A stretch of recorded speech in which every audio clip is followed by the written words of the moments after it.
A fire shall always be burning on the altar, it shall never go out. Leviticus 6 verse 13. The continuous fire reminded the Israelites that God was always present with them, Exodus 13 verses 21 to 22, and that they needed to be constantly mindful of worshipping Him. Teneryfie Report, what I have found out up to now. This text was written on the morning of the 20th of August, 2023, my time. Hello again, thank you for being here with me once more. I hope you are all doing very well. I am Marie Swaru. As with my Maui report, I had to change some algorithm triggering words here, but I'm sure you will understand my drift. This information can be taken as science fiction or as the viewer sees best. I say this to comply with YouTube regulations I do not wish to disobey. Now the report. As the artificial tragedy continues in Maui, another great fire is in progress, this time on the Spanish island of Teneryfie, where at least 10,000 hectares have been destroyed. The similitude between both fires, the one in Maui and the one in Teneryfie, is outstanding, and that alone makes it all very suspicious. As well as in Maui, thousands of people have lost their homes and the devastation against nature is simply horrific. The fires once more act in a selective way where they burn infrastructure but leave alone other highly inflammable areas such as trees. Yet having said this, in Teneryfie the fire is mostly in the woodlands, yet by this time it has reached and destroyed countless residential places. In the areas that have been evacuated but have not yet been destroyed, pillage and house robberies have been reported to be going on in an unprecedented way. At this time there are officially 26,000 people who have been evacuated from the affected areas. The firemen are reporting that they are not being given what they need to fight the fires, to the point where they are given one small plastic-packed salad as the only meal for their entire day in the fields. Firemen in other islands report that they ask and almost beg for their government's permission to travel to Teneryfie to help fight the fires, but they have faced only negative responses, so they are left with no support and no way to reach and fight the fires. Same way, civilian boats are being stopped by Coast Guard ships which prevent them from arriving on the island to help evacuate the people. The local firemen also report that they are not authorized to go towards certain areas to fight the fires, and the government's excuse is that it is not safe for them, yet the firemen themselves assure that those areas they are not allowed to go into are not especially dangerous to be in at this time, yet are close to residential areas and resorts that apparently are targeted for destruction. At least 3 Bombardier, or Canadair CL for 15 firefighting aircraft have been seen over the island as well as numerous helicopters, yet some reports say that those aircraft are instructed to only circle the areas where they can be seen by people, as if they were to act as if they were fighting the fires, yet are not doing so. On the other hand, there are also reports of those aircraft fearlessly attacking the perimeter of the fire in an attempt to stop or control its advance. I must add that I know that firefighting aircraft cannot go into certain areas of large forest fires, because of high turbulence in those areas, and because the heat is so intense it places those specialized aircraft's integrity at risk. The technicians of the local government consider this fire in Teneryfie to be of 6th generation, and of a complexity and dimensions that have never been seen before in the Canary Islands, and the local government representative states that the entire nature and behavior of the fires are very unusual.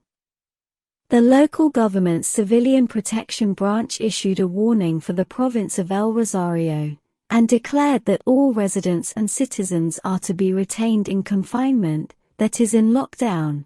This is in the city of La Esperanza, where people are instructed not to leave their homes and not to do anything outdoors, and not to use any emergency telephone numbers.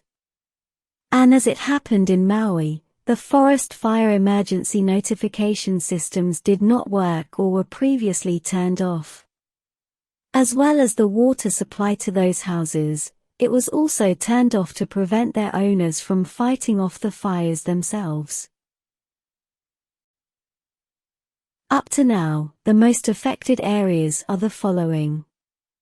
La Orotava, with 2,423 hectares destroyed.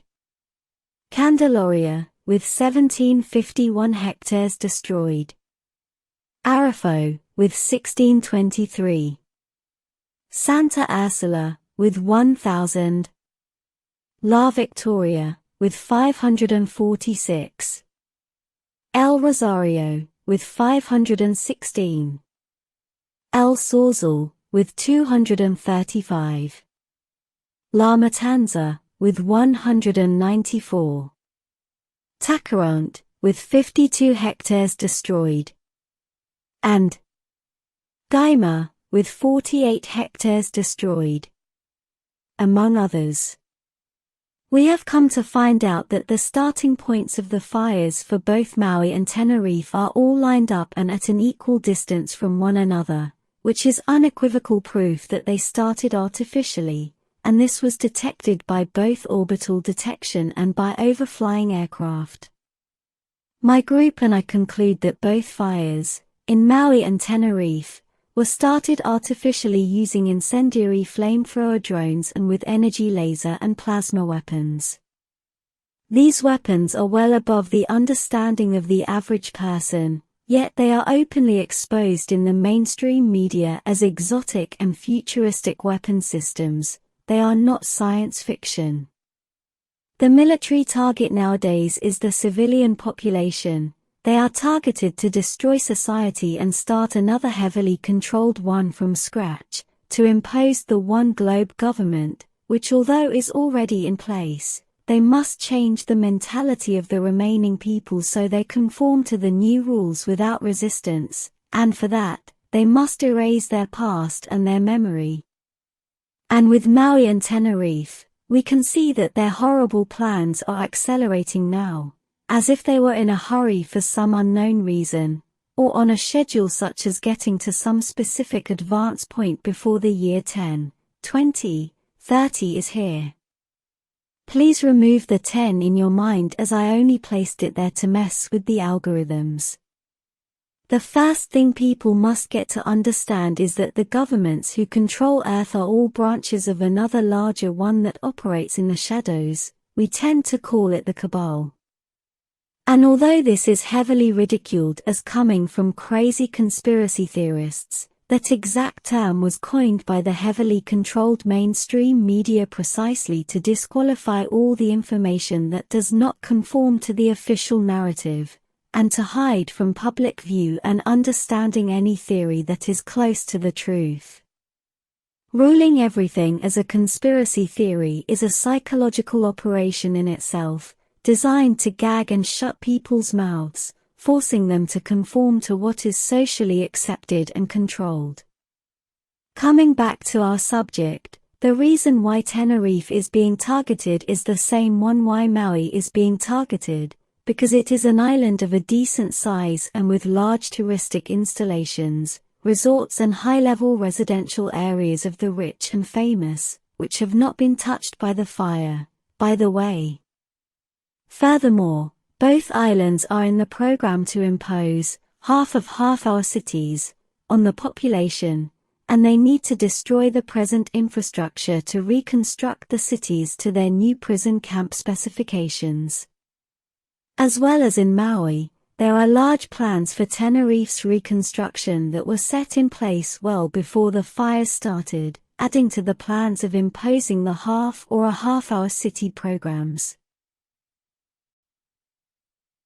As I was informed, Teneriffe is planned to be transformed into an intelligent touristic destination, through the initiative called Tenerife Smart Island, which is being backed by the Institute of Renewable Energies, ITER, the Intec Tenerife Company, the Institute of Astrophysics of the Canary Islands, IAC, University of La Lagunilla, and the official College of Technical Engineers of Telecommunications of the Canary Islands, among other institutions who have all participated in the development of the Teneryfie Smart Island project.